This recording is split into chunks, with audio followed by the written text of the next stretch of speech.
नमस्कार साथियों, स्वागत है आप सभी का सौदागर के आज के इस नए वीडियो में। साथियों, ये है सवाल जवाब का एपिसोड। ये 201वां एपिसोड है जहां पर होते हैं आपके सवाल और सौदागर के जवाब। चलिए समय ना गंवाते हुए पहले सवाल पे चलते हैं। हरिदास जंजीरे जी हैं, इन्होंने पूछा है what is the normal ceiling height of the flat. ये बहुत ही कॉमन क्वेश्चन है जो हर किसी के मन में आता है, लेकिन ऐसे सवाल लोग जल्दी करते नहीं हैं। तो आपने किया, इसके लिए आपको धन्यवाद और आपके माध्यम से बाकी लोगों को पता चलेगा। देखिए नॉर्मली होता क्या है, जो भी फ्लैट आप लोग खरीद रहे हैं मिड सेगमेंट में, यानी कि जिसका साइज 700 स्क्वायर फीट है, 800 है, 1000 है, 500 है, 1200 है, इसमें अमूमन आपको बताया जाता है कि आपको फ्लोर टू सीलिंग हाइट जो मिलेगी वो लगभग 10 फीट की मिलेगी। लेकिन यहाँ पे कैच है, वो समझना बहुत ज़रूरी है कि जब फ्लोर टू सीलिंग हाइट बताई जाती है तो उसमें आपको यह भी पूछना चाहिए कि क्या इसमें टाइल के बाद टाइल टू सीलिंग हाइट आप बताओ, फ्लोर टू फ्लोर या फिर फ्लोर टू सीलिंग हाइट मत बताओ। क्योंकि टेक्निकली क्या होगा, वो आपको सैंक्शनिंग दिखा देंगे, वहाँ पे स्लैब टू स्लैब की हाइट दिखा देंगे, लेकिन आपको जो मिलेगा वो आपके लिए ज़्यादा मायने रखता है। यानी मान लीजिए कोई डेवलपर आपको 10 फीट की हाइट बताता है फ्लोर टू सीलिंग, तो एक्चुअल में आपको 9 फुट 3 इंच, 9 फुट 4 इंच के ऊपर नहीं मिलने वाला। क्योंकि टाइल की थिकनेस के साथ-साथ जब टाइल लगाया जाता है तो उसके नीचे जो सैंड यूज़ किया जाता है, उसे फिक्स करने के लिए जो मटेरियल यूज़ किया जाता है, उन सब की थिकनेस अगर आप निकाल लें तो उसमें 3.5 से 4.5 या 5 इंच तक चले जाते हैं। और ऊपर सीलिंग पे भी जब प्लास्टर आता है या फिर जिप्सम पीओपी आता है तो वहाँ पे भी लगभग 1 इंच निकल जाता है, जिसके चलते आधे फुट से ज़्यादा का आपका जो हाइट है वहीं पे कम हो जाता है। और ये चीज़ आप समझिए कि जितने भी जगहों पे हमने विज़िट किया है, जब हमने हाइट लेने की कोशिश की है, तो जो एक एवरेज हाइट आई है, वो 9 फुट 3 इंच से 9 फुट 4 इंच ही आई है और कई केसेज़ में 9 फुट 1 इंच भी आया हुआ है। तो ये रियलिस्टिक हाइट है जो आपको मिलती है। कई लग्ज़री प्रोजेक्ट हैं जहाँ पर ये बात बताई जाती है कि आपको क्लियर 10 फीट का हाइट मिलेगा, पर ऐसे प्रोजेक्ट्स की संख्या बहुत ही कम है। और वहाँ पे भी अगर आप फॉल सीलिंग वगैरह कराने जाते हैं तो उसकी हाइट कम हो जाती है। तो इस बात का आपको ध्यान ज़रूर रखना है। अगर वहाँ पे मीटर में बताया जा रहा है 3 मीटर है यानी कि 10 फीट रहेगा, लेकिन आपको मिलता है 2.8 के आसपास, 2.8 मीटर के आसपास। तो इस बात का ध्यान रखिए। और अगर हाइट ज़्यादा रहती है तो वॉल्यूम का फ़र्क पड़ता है, विजिबिलिटी बढ़ती है और फ्लैट स्पेसियस दिखते हैं। तो सिर्फ आपके कारपेट एरिया से ही आपके फ्लैट बड़े नहीं दिखते, बल्कि अगर उसका हाइट ज़्यादा है तो उसका वॉल्यूम बढ़ेगा और वॉल्यूम बढ़ेगा तो भी फ्लैट स्पेसेस दिखते हैं। तो जब भी आप फ्लैट खरीदने जा रहे हैं, इन बातों का ध्यान रखें और पूछें और उससे जो जवाब मिल रहा है उसी से संतुष्ट ना हो जाएं। क्योंकि जो आगे बैठा है वो सेल्समैन है, वो बेचने के लिए बोल सकता है और हो सकता है उसको खुद को पूरी जानकारी ना हो और वो बोल दे कि आपको 10 फीट मिलेगा, लेकिन उसके बोलने से आप जाके कल को क्लेम नहीं कर सकते हैं। तो आपकी ज़िम्मेदारी है कि आप जाके सैंक्शनिंग उसका ब्लूप्रिंट चेक करिए कि वहाँ पर टोटल हाइट कितनी सैंक्शन्ड है और उसका हाइट कितना है, तो आप उसे डिवाइड करें तो आपको एक लमसम स्पेस जो है समझ में आता है। और हर स्लैब की जो थिकनेस है वो 6 से 7 इंच की है, वो आप माइनस करेंगे तो आप लमसम एरिया निकाल सकते हैं और आपको आइडिया भी लग जाएगा कि ये डेवलपर 9 फुट 3 इंच देने वाला है या 9.5 फीट देने वाला है, वो आपको क्लियर आइडिया आ जाएगा। फिर भी आपको कहीं समस्या लगती है तो सौदा घर के किसी भी वीडियो पे आप कमेंट कर सकते हैं या फिर खरीदने से पहले, खरीदने के दौरान और प्रॉपर्टी खरीदने के बाद भी आपके मन में कोई भी दुविधा है, तो उसके लिए हमने क्वेरी कंसर्न फॉर्म का लिंक डिस्क्रिप्शन में डाल रखा है। उसके ज़रिए आप अपनी समस्या हम तक पहुँचाइए। आपकी समस्या का समाधान जल्द से जल्द किए जाने का पूरा प्रयास किया जाता है। आगे बढ़ते हैं, प्रदीप नेमा जी हैं, इन्होंने लिखा है सर फ्लैट परचेज करने के टाइम शो सैंपल फ्लैट में दिखाया गया फिनिश और एक्चुअल फिनिश में डिफरेंस हो तो हमें क्या एक्शन लेना चाहिए? देखिए प्रदीप जी, ये सवाल बहुत अच्छा है, लेकिन इसमें क्या करना चाहिए इसके पहले आपको ये समझना बहुत ही इंपॉर्टेंट हो जाता है आपके लिए कि आखिर इन दोनों में डिफरेंस क्या होता है। देखिए नाम से ही जाहिर है, शो फ्लैट यानी ये सिर्फ शो के लिए दिखाया जा रहा है। इसमें दिए जा रहे एसी या फिर इसका डेकोर या फिर जो आपको फॉल सीलिंग दिखाई जा रही है, लाइटिंग दिखाई जा रही है, वॉलपेपर्स दिखाए जा रहे हैं, प्रीमियम फर्नीचर्स दिखाए जा रहे हैं, ये सारी चीजें शो के लिए हैं। यानी कि this is just for a representational purpose, ये कई जगहों पे लिखा भी रहता है।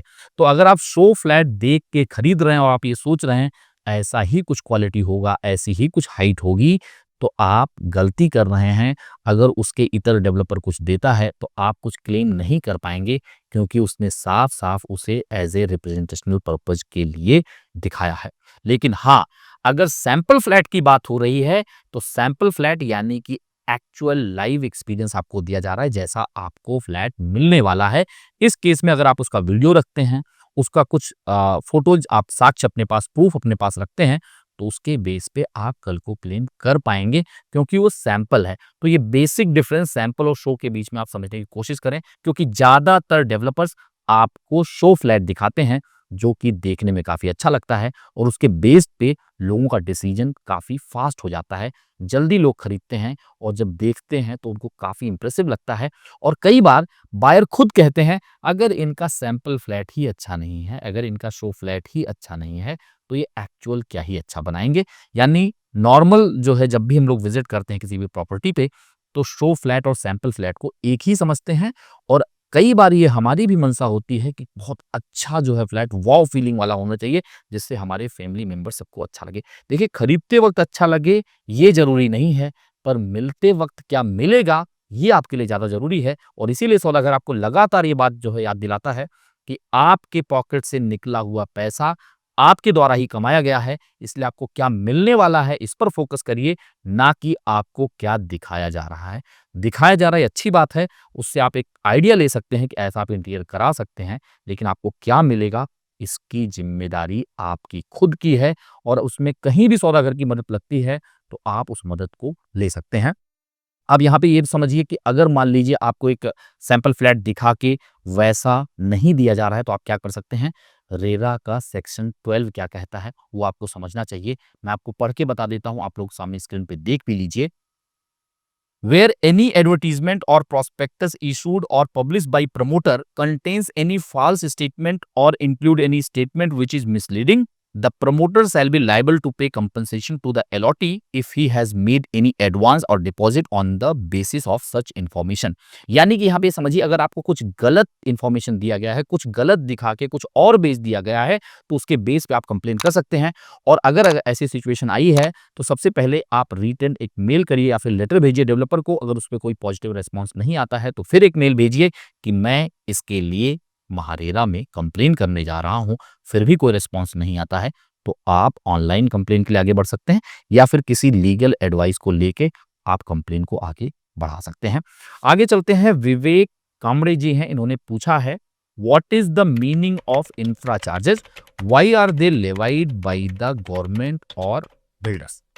देखिए, सवाल बड़ा अच्छा है। जब भी आप प्रॉपर्टी खरीदने जाते हैं, तो आपके कॉस्ट शीट में कॉमन चीज दिखती है, इंफ्रास्ट्रक्चर चार्जेस या इंफ्रास्ट्रक्चर डेवलपमेंट चार्जेस, जिसे शॉर्ट में इंफ्रा चार्जेस भी कहा जाता है। अब लोगों के मन में आता है, आखिर क्या होता है, कई लोग शायद इसे जानते भी होंगे। देखिए, इसके पहले तो इसके तह में जाइए, आखिर ये लगाया क्यों जाता है। जब कोई भी डेवलपमेंट डेवलपर करता है, तो उसे कई चार्जेस देने होते हैं कॉरपोरेशन को भी सैंक्शनिंग के टाइम। टेबल, अंडर टेबल, वो चीज़ें को हटा के भी road development charges, infra charges, इस नाम पे भी पैसे जो है कॉरपोरेशन को देने होते हैं। सैंक्शनिंग के कॉस्ट भी देने होते हैं। आखिर डेवलपर उसे रिकवर कैसे करे? जो ये हिडन चार्जेस हैं, इसको रिकवर करने के लिए अमूमन ये इंफ्रास्ट्रक्चर चार्जेस लगाए जाते हैं, और इसमें और भी चार्जेस ऐड कर दिए जाते हैं, क्योंकि प्रोजेक्ट के अंदर भी आपके रोड्स बनाए जाते हैं, एसटीपी प्लांट लगाया जाता है, एमिनिटीज़ बनाए जाते हैं, और तमाम जो फैसिलिटीज़ दी जा रही हैं आपके फ्लैट के अलावा, आपके बिल्डिंग के अलावा, वो इंफ्रास्ट्रक्चर चार्जेस में जोड़ दिया जाता है। इसीलिए आप देखिए, हर डेवलपर के इंफ्रा चार्जेस अलग-अलग होते हैं। तो यानी कि ये जो चार्ज उन्होंने सैंक्शनिंग के लिए दिया हुआ है, जो हिडन चार्जेस दिए हुए हैं, या जो उनका खुद का चार्जेस लग रहा है, उसका एक कंबाइंड पैकेज बना के इंफ्रा चार्जेस के अंदर दिया जाता है। अब इस पे महारेरा क्या कहता है, ये भी समझ लीजिए। कोई भी इस तरह का कॉस्ट डेवलपर रख सकता है, लेकिन ज़िम्मेदारी क्या है कि डेवलपर आपको साफ-साफ बताए कि आपसे इतना कॉस्ट लिया जा रहा है और इस नाम पे लिया जा रहा है। तो अगर आपको डेवलपर बता रहा है, तो उसमें कोई दिक्कत नहीं है। आप उसके ब्रेकअप पे भी बात कर सकते हैं, लेकिन ब्रेकअप आपको बिल्कुल क्लियर तरीके से नहीं देगा। आपको यही बताएगा कि इसके अंतर्गत ये सारी चीज़ें जुड़ी हुई हैं, जो मैंने आपको बताया। इसके साथ-साथ आप देखिए, डेवलपर कभी भी पार्किंग बेचता नहीं है, लेकिन एक्चुअल में वो बेचता है। तो पेपर पे अगर नहीं बेचता है, तो उसका कॉस्ट कहाँ लेता है? उसका कॉस्ट भी अमूमन इंफ्रा चार्जेस के अंदर ही जुड़ा हुआ होता है। यानी कि आपको क्या करना है, आप देखिए कि developer to developer, project to project किस तरीके से ये वेरी कर रहा है और आपको जो कंपैरिजन करना है, वो सिंपल तरीके से करना है जो लगातार सौदागर आपको बताता आ रहा है कि टोटल कॉस्ट को डिवाइड कर दीजिए अपने कारपेट एरिया से। अब ये कारपेट एरिया जो मैं आपको बता रहा हूँ, ये एक्चुअल में टोटल एरिया जिसमें आपका carpet area as per RERA plus इसमें आपका बालकनी का एरिया और जो आपके टेरेसेस हैं वो आप जोड़ दीजिए। तो इसको टोटल कारपेट कह सकते हैं, टोटल एरिया कह सकते हैं, जिसे अमूमन डेवलपर बेचते वक्त कारपेट एरिया बोलते हैं, क्योंकि कारपेट एरिया वो है जो बालकनी को, टेरेसेस को इंक्लूड नहीं करता है और उसे जो है इंटरनल वॉल लेकिन आपका इंक्लूड रहता है, वही कारपेट एरिया होता है। लेकिन अमूमन जब आपको टोटल यूजेबल स्पेस बताया जाता है, यानी कि टोटल एरिया बताया जाता है, उसमें बालकनी, टेरेसेस के एरिया जुड़े हुए होते हैं। तो जो जुड़ा हुआ एरिया है, जो टोटल एरिया है, उसे आप कांस्टेंट कर लीजिए सारे प्रोजेक्ट के कंपैरिजन के लिए, जहाँ-जहाँ पे आप विज़िट करके कंपेयर करना चाह रहे हैं। और पैकेज प्राइस में क्या इंक्लूड करना है, केवल मेंटेनेंस कॉस्ट जो एट द टाइम ऑफ आप पोजीशन देने वाले हैं, उसे हटा दीजिए। बाकी जो टोटल कॉस्ट आ रहा है, यानी कि जो एग्रीमेंट कॉस्ट प्लस उस पे स्टैम्प ड्यूटी लग रहा है, जीएसटी लग रहा है, रजिस्ट्रेशन लग रहा है, लीगल फी लग रहा है, ये जुड़ने के बाद जो टोटल कॉस्ट आ रही है, उस टोटल कॉस्ट को डिवाइड कर दीजिए टोटल यूजेबल स्पेस से, तो जो आपका रेट आ रहा है वो पर स्क्वायर फीट रेट हो गया। ऐसे ही आप दूसरे प्रोजेक्ट पे भी करिए, तीसरे पे भी करिए, तो आपको एक अंदाजा लग जाएगा कि project A, project B, project C दोनों तीनों आपस में किस तरीके से सस्ते या महँगे हैं, उसके पीछे के कारण क्या है। और भी डीप एनालिसिस के लिए आपको ग्राउंड पे जाके समझना चाहिए उस प्रोजेक्ट में किस तरीके की कंस्ट्रक्शन क्वालिटी है, उन्होंने पास्ट में क्या डिलीवर किया है, वहाँ पे भी विज़िट करके लोगों से बात करने की कोशिश करिए। और कहीं पे भी सौदागर की मदद लगे, तो आप कमेंट सेक्शन में लिख के हमें बता दीजिए। आपका आंसर किसी सवाल-जवाब में या फिर उसी में रिप्लाई करके आपको दे दिया जाएगा, या फिर क्वेरी क्वेश्चन फॉर्म का लिंक भी डिस्क्रिप्शन में हमने डाला हुआ है।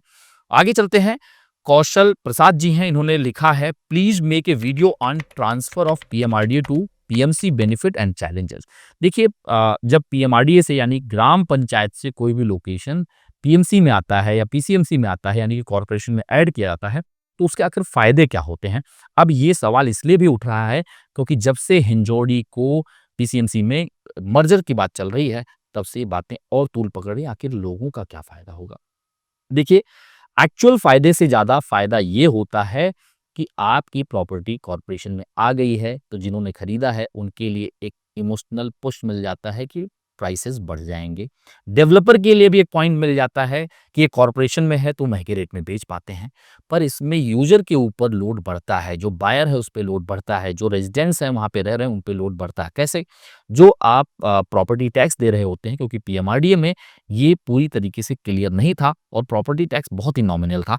कई-कई जगहों पे तो ऐसा है कि जो पूरे साल का प्रॉपर्टी टैक्स होता था, अब वो 1 महीने में वसूला जा रहा है। यानी कॉर्पोरेशन में आने के बाद आपका प्रॉपर्टी टैक्स बढ़ जाता है। लेकिन यह भी सच्चाई है कि जब एक बार कोई भी पीएमआरडीए का लोकेशन कॉर्पोरेशन में मर्ज किया जाता है, तो जो आपसे प्रॉपर्टी टैक्स के नाम पे लगातार टैक्सेस लिए जाते हैं, 2-3 साल, 4 साल तक आपको ग्राउंड पे कुछ खास वर्क नहीं दिखता है, लेकिन कॉर्पस क्रिएशन के नाम पे जो फंड लिया जा रहा है, उससे काम ज़रूर दिखता है, भले उसमें थोड़ा समय लग जाए। क्योंकि पीएमआरडीए में आप देखेंगे रोड नैरो रहते हैं, पॉटहोल्स पे उतने अच्छे तरीके से काम नहीं होता है। इलेक्ट्रिसिटी का जो एक तरीके से प्रॉब्लम है, वो लगातार लोग देखते हैं, गार्बेज कलेक्शन में प्रॉब्लम रहती हैं।